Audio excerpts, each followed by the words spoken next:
Grupo Cinec, innovación en el desarrollo humano. En un mundo globalizado en el que se busca solidez para alcanzar sus objetivos, es necesario contar con grandes equipos de trabajo para obtener soluciones. En Grupo Cinec encontrará al aliado que le ayudará a dedicarse a realizar sus competencias clave, aumentando sus utilidades y eficiencia. Le proporcionamos el respaldo en su capital humano especializado y optimización de los procesos de negocio reduciendo sus costos. Cinec, innovación en el desarrollo humano. Bien, de regreso a su programa Consejero Empresarial, continuamos con otro tema importante que es la conformación del Reglamento Interior de Trabajo, una herramienta sumamente útil para conducir el negocio y la relación laboral hacia la productividad y una mayor eficiencia. Por esta ocasión, nuevamente tenemos al experto, al maestro Salvador López. Salvador, muchas gracias por estar aquí con nosotros. Y bien, pues comenzamos. ¿Qué es el Reglamento Interior de Trabajo? Bueno, gracias por la invitación. El Reglamento Interior de Trabajo es de los conocidos como documentos colectivos en la fuente de trabajo. Y hablando de una manera más coloquial para que la mayor parte de las personas puedan entenderlo, es la forma de regular cómo se llevan a cabo las relaciones laborales, sobre todo en temas comunes. Es decir, mientras los contratos individuales te marcan todas las condiciones laborales, entendamos el qué, el Reglamento Interior de Trabajo se ocupa por explicarnos los cómo. Hace las veces de un manual de todo lo que ocurre con los trabajadores, inclusive en relación con el patrón, dentro de un establecimiento.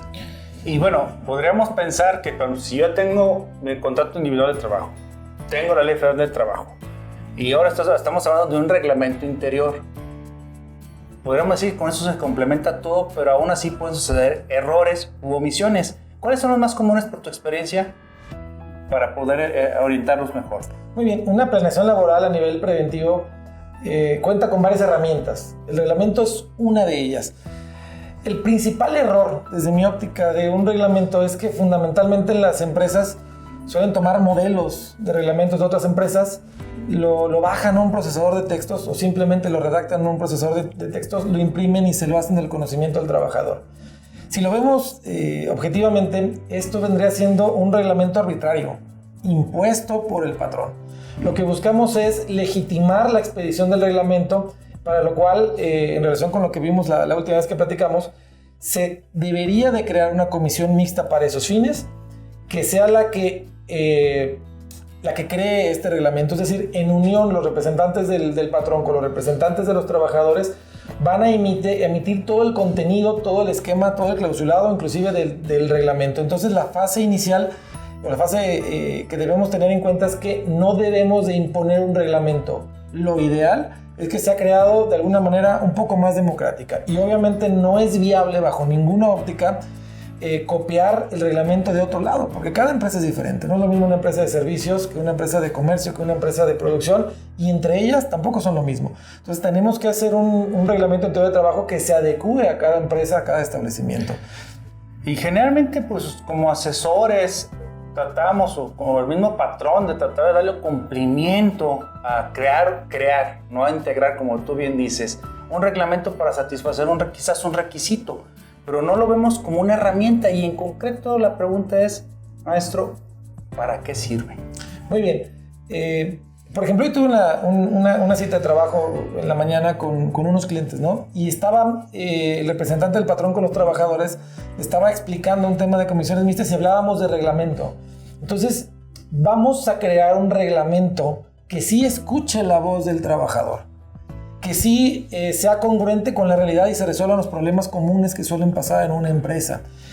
Obviamente, si en algún momento la causa de una sanción al trabajador es de una amonestación, un descuento al salario, inclusive una rescisión, entiéndase un despido, debería de estar apoyadas por pruebas contundentes. No es lo mismo estar apoyados en un reglamento incongruente y emitido de forma unilateral por el patrón que estar apoyados en el incumplimiento a un reglamento que fue creado en unión patrón-trabajador. El enfoque es totalmente diferente, entonces también nos funciona como prueba. Sin embargo, antes del conflicto, un reglamento creado de la manera que les estoy explicando debería de llenar los propios requisitos y los propios deseos y satisfactores que requiere el trabajador. Vamos a hablar a manera de ejemplo del comedor. El patrón promedio no es el que disfruta el comedor. Y en un comedor de una empresa con varios trabajadores suele haber situaciones que no están bien llevadas. Suele haber errores, suele haber inconformidades. ¿Qué mejor este tipo de cuestiones comunes se puedan documentar adecuadamente en un reglamento en el que se escuche la voz de ambas partes? Bien, y finalmente, maestro, ahorita ponen un ejemplo de una parte importante en muchas empresas, pero ¿cuáles serían el principal contenido que podría recomendar para que esté a satisfacción de la fuente de trabajo? Bueno, el reglamento es el documento más elaborado, es el más largo en una fuente de trabajo. Entonces el contenido es bastante como cualquier manual prácticamente. El reglamento se asemeja a un manual.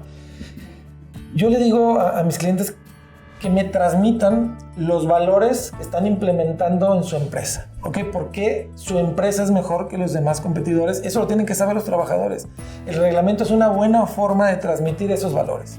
¿Ok? Además, indispensable que contenga los procedimientos de investigación en casos concretos en los que se piense sancionar alguna potencial conducta de uno o varios trabajadores. Tiene que haber un procedimiento preestablecido en el reglamento, es el que se va a seguir. También es sugerido el uso de áreas comunes, sugerido la regulación, cómo registrar la jornada, cómo registrar el tema de vacaciones, cómo registrar los permisos. Es decir, yo en los reglamentos preveo todas las situaciones comunes de la empresa, inclusive integro los formatos que se deben utilizar en cada caso concreto. Entonces, son demasiados temas, imposible decirlos en este momento todos, pero ya les di algunas ideas muy concretas de las que debe contener un reglamento. Maestro Salvador, muchas gracias por este tema tan interesante del Reglamento Interior del Trabajo. Seguiremos hablando de esto, lo seguiremos invitando. Gracias. Esperamos contar con su presencia. Claro. Y bueno, para contactar a los expertos de la firma Estratego, los pueden contactar en los teléfonos y datos que aparecen en su pantalla. Nos despedimos agradeciendo la hospitalidad del Grupo Baires para la grabación de esta emisión más de su programa Consejero Empresarial. Me despido, mi nombre es Adrián Paredes y no se olvide seguirnos en redes sociales como Consejero Empresarial TV o COEM TV. Nos vemos en la próxima.